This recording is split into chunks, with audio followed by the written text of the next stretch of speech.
राजधानी रांची के अरगोड़ा थाना क्षेत्र अशोक नगर वीआईपी इलाका रईसी इलाका जहां पर मंत्री आईपीएस और बिल्डर लोग रहते हैं, वहां पर चोरों के द्वारा 2 बिल्डरों के घरों में चोरी की गई है। पुलिस की ओर से बताया जा रहा है कि एक बिल्डर के घरों में चोरी करने के लिए गए थे, लेकिन वहां पर चोरी नहीं कर पाए।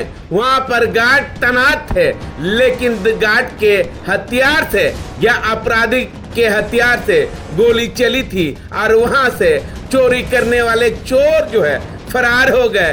वहीं दूसरे बिल्डर के घरों में चोरों के द्वारा चोरी की गई है। अब कितना का चोरी हुई है ये पता नहीं, लेकिन जिस तरह से बताया जा रहा है कि चोरों के द्वारा बड़ी उत्पात मचाया गया था।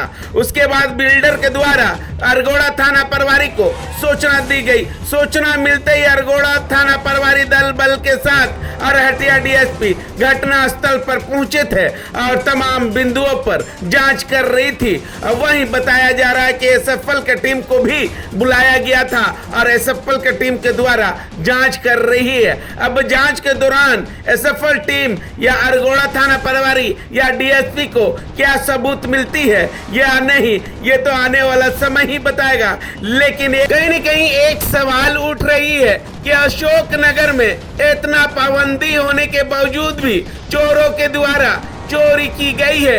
आखिर सवाल क्यों नहीं उठेगी? अशोक नगर में इतना पाबंदी होने के बावजूद, इतना सिक्योरिटी गार्ड तैनात होने के बावजूद रईसी इलाका में चोरी हो जाना, तो ये सवाल नहीं उठेगी? उठेगी, जरूर उठेगी। जनता पूछेगी कि अशोक नगर में इतना खर्चा करते हैं सिक्योरिटी गार्ड में, तो फिर ये सिक्योरिटी गार्ड किस काम का? अशोक नगर में रहने वाले व्यक्ति और उनके घर सुरक्षित नहीं है, तो ये इतना पैसा सिक्योरिटी गार्ड में खर्चा करना बेकार है। अब देखना होगा कि इस पूरे मामले को लेकर जो है अशोक नगर के सोसाइटी क्या कुछ एक्शन लेती है या नहीं, ये आने वाला समय ही बताएगा।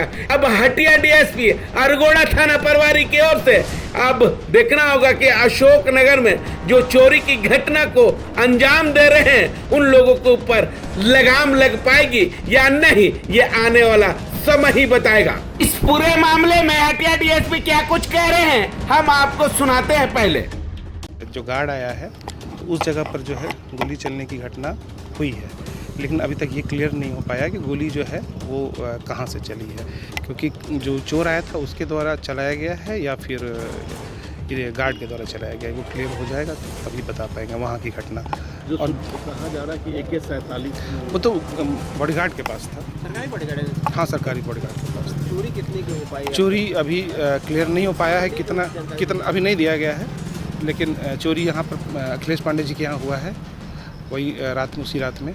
तो उनको जो अमाउंट वगैरह चोरी का दोनों बिल्डर? हाँ, दोनों बिल्डर हैं, फिगर भी नहीं बताया गया है।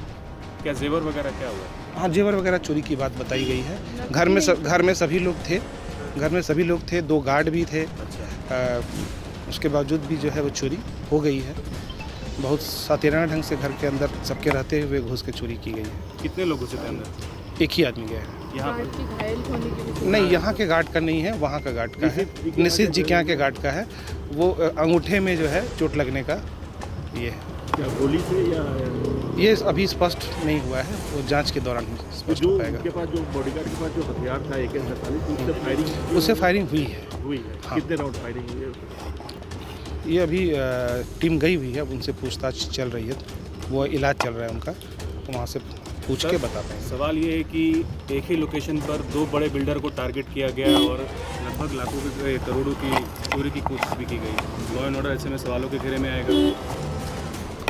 देखिए, हम लोग हर जगह जो है पेट्रोलिंग हमारी रहती है। रात में भी जब सूचना दिया गया तो पेट्रोलिंग जो है 15 मिनट के अंदर पहुंच गई थी और थाने की भी टीम जो है वो आ गई थी यहाँ। और इनके आने के बाद जो है, चूँकि इनको पता ही नहीं चल पाया, इनको जो है सुबह पता चला और वहाँ पे जो है पुलिस जो है पहुँच गई थी 15 मिनट में लगभग। अब वहाँ पे 2-2:30 बजे के आसपास पुलिस थी वहाँ पे। सीसीटीवी कैमरा दोनों जगह? हाँ, दोनों जगह सीसीटीवी कैमरा देखा गया है। दोनों जगह सीसीटीवी कैमरे में चोर दिख रहे हैं। यहाँ पर दिख रहे हैं? हाँ, संख्या कितने? दोनों जगह एक ही दिख रहे हैं। दोनों के बीच में 1-1.5 घंटा का अंतराल भी है। ठीक है सर। संभवतः दोनों जगह एक ही चोर हो। ठीक। ठीक है।